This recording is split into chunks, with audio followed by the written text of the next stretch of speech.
Today, I'll be performing three pieces. My first piece is a monologue titled The First Annual Academy Awards by Alan Hashman. Nigel receives a nomination for the Best Male Actor at Academy High School. This monologue shows him at work.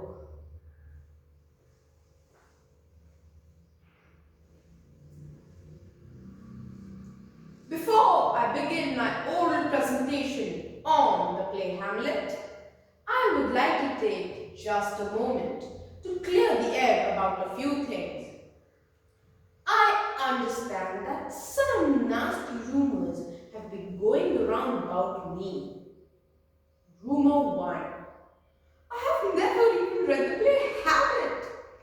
The book has been the bottom of my locker, unopened since the first day we got the assignment. Rumor 2. I don't know a thing about Hamlet.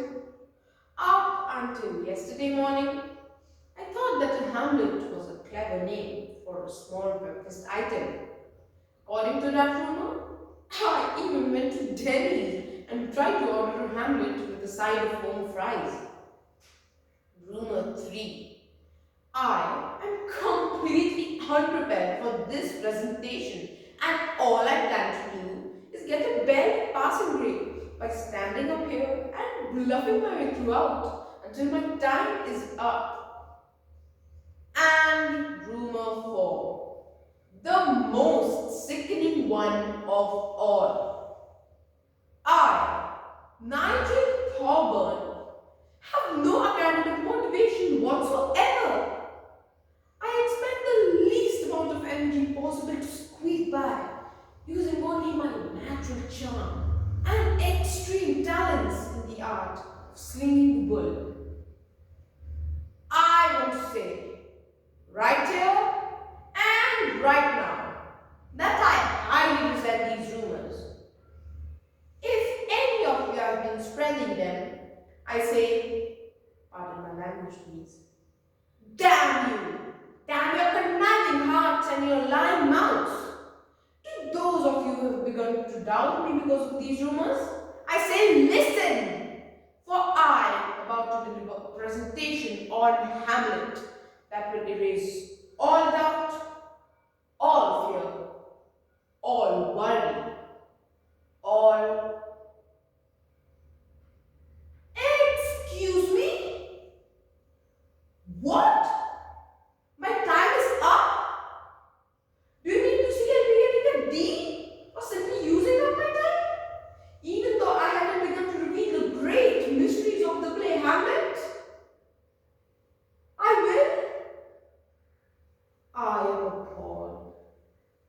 But I accept my fate without complaint. Hey! That almost rhymed! I am good. Now, I will perform a prose passage titled The Fall of the Idol from Just William by Richmond Crompton. William was bored. He sat at his desk in the sunny schoolroom and gazed dispassionately at the row of figures on the blackboard. It is incense, he murmured scornfully. Miss Drew, who was also bored, but unlike William, she tried to hide the fact. If the interest on £100 for 1 year is £5, she said wearily, then, William Brown, do sit up and don't look so stupid. William changed his position from that of Lord to one side of his desk to that of Lord to the other and began to justify himself. Well, I can't understand any of it. It's enough to make anyone look stupid when they can't understand any of it. I don't know why people go on giving people bits of money, giving lots of money, and go on and on doing it. It doesn't seem any sense. Anyone's a mug for giving a man £100 just because he says he'll go and give him £5 and go on sticking to his £100. How's he to know he will? Well, said. What's to stop him from not giving me £5 once he's got hold of the £100 and go on and stick it to his £100? Miss Drew checked him by a slim, upraised hand. William, she said patiently, just listen to me. Now suppose her eyes roved around the room and settled on a small red-head boy. Suppose that Eric wanted £100 or something and you lent it to him. I won't lend Eric £100, he said firmly, because I haven't got it. I got only three half down and I won't lend that to Eric, because I'm not such a mug, because I lent him my mouth organ once and he bit the bit off and Miss Drew interrupted sharply. Teaching on a hot afternoon is rather dry. You'd better stay after school, William, and I'll explain. William scowled, emitted his monosyllable of scornful disdain, and relapsed into gloom. He brightened, however, on remembering the lizard he had caught on his way to school and drew it from its hiding place in his pocket. But the lizard had abandoned the unequal struggle for existence amongst the stones, stalk, penknife, bits of putty, and other small objects that inhabited William's pocket. The housing problem had been too much for it. Now I will recite The Walrus and the Carpenter by Lewis Carroll. The sun was shining on the sea, shining with all its might. He did his very best to make the billows smooth and bright. And this was odd because it was the middle of the night. The moon was shining sulkily because she thought the sun had got no business to be there after the day was done. It's very rude of him, she said, to come and spoil the fun. The sea was wet as wet could be. The sand was dry as dry. You could not see a cloud because no cloud was in the sky. No birds were flying overhead. There were no birds to fly. The Walrus and the Carpenter were walking close at hand. They wept like anything to see such quantities of sand. If this were only cleared away, they said, it would be grand.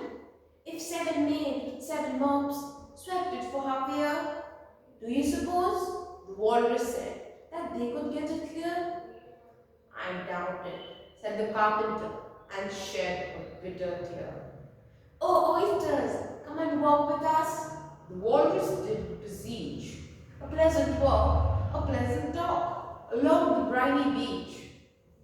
We cannot do with more than 4 to give a hand to each. The eldest oyster looked at him, but never a word he said. The eldest oyster winked his eye and shook his heavy head, meaning to say he did not choose to leave the oyster bed. But 4 young oysters hurried up, all eager for the treat. Their coats were brushed, their faces washed, their shoes were clean and neat. And this was odd because, they hadn't any feet. 4 other oysters followed them, and yet another 4, all hopping on. And thick and fast they came at last, and more and more and more, all hopping through the frothy waves and scrambling to the shore. The Walrus and the Carpenter walked on a mile or so, and then they rested on a rock conveniently low, and the little oysters stood and waited in a row. The time has come, the Walrus said, to talk of many things, of shoes and chips and sealing wax, of cabbages and kings, and why the sea is boiling hot, and whether pigs have wings. But wait a bit, the oysters cried, before we have a chat. For some of us are out of breath, and all of us are fat. No hurry, said the Carpenter. They thanked him much for that. Now, I'll move on to my sight reading task. I'm going to read passage titled The Selfish Giant by Oscar Wilde. Every afternoon, as they were coming from school, the children used to go and play in the giant's garden. It was a large, lovely garden with soft green grass. Here and there over the grass stood beautiful flowers like stars, and there were 12 peach trees that in the spring broke out into delicate blossoms of pink and pearl, and in the autumn bore rich fruit. The birds sat on the trees and sang so sweetly that the children used to stop their games in order to listen to them. How happy we are here, they said to each other. One day the giant came back. He had been to visit his friend, the Cornish ogre, and had stayed with him for 7 years.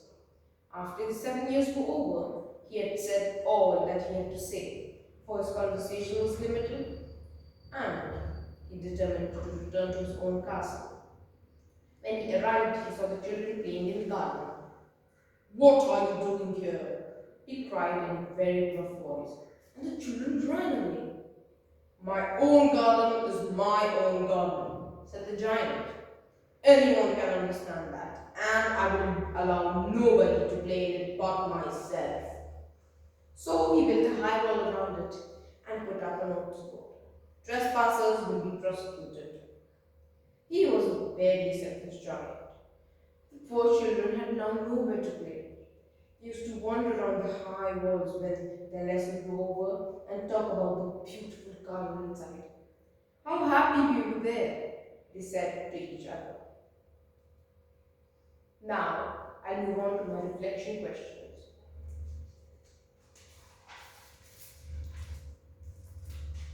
Question 3.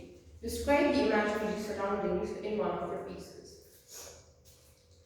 Here, I would like to talk about my poem, The Walrus and the Carpenter by Lewis Carroll. The imaginary surroundings in this particular piece is that of a marvelous beach. I can imagine the beautiful, clean and clear blue water of the sea. There are several coconut trees which are swaying to the lovely breeze. In the deep sea, there are ships and boats sailing. The beautiful horizon is breathtaking, where the sky is meeting the water, and it seems as if the sun is about to take a dip into the sea. On the other side of the sky is the radiant, glistening moon. There is sand all over the seashore as far as my eyes can reach. Playing on the sand are crabs and a beautiful turtle. Shells of various shapes and sizes are seen lying on the sand. Question 4. What happens either before or after one of the extract from a piece you performed? I performed an extract from Just William by Richard Crompton. In this part, William is in his classroom attending a mathematics lesson and is not at all interested in what is going on in class. After this part, his teacher, Miss Drew, calls him to his desk and asks him why he has been inattentive during class. This is the first time he notices how beautiful she is and her pretty curls. He begins to adore her and so decides to impress her. The next morning, he cuts all the flowers from his garden and takes them for Miss Drew. He also dreams of being married to her by the Archbishops of Canterbury and York. He is now a completely different William from what he used to be before. For now, he is no more backbencher but sits on the first row right in front of Miss Drew. Also, he is no more the pirate or the robber or the bad guy he used to imagine himself to be, but instead, he is now a hero trying to save Miss Drew from the bad guys. Question 5. What did you consider to be the funniest or most dramatic moment in your pieces? What vocal or physical skills did you use to show that to the audience? My monologue was titled The First Annual Academy Awards. The character in this monologue, Nigel, has received a nomination for the Best Male Actor. When he goes upon stage for his oral presentation on the play Hamlet, before even starting his part, he wants to clear the air about some rumors that have been spreading about him. He takes up all his time in explaining to the audience about these so-called rumors and completely loses track of time. This is when he is reminded that it is time for the oral presentation is over without even being able to speak about the actual presentation. And, and he also knows that he is not going to win the award, but he is going to get a D on his presentation. This, according to me, was the funniest as well as the most dramatic moment in my piece. I used various vocal and physical techniques to show this to the audience. Some vocal techniques I used were voice modulation, intonation, voice projection, pause, and emphasis. Some of the physical techniques I used were eye contact, facial expressions, body language, and use of space. Thank you.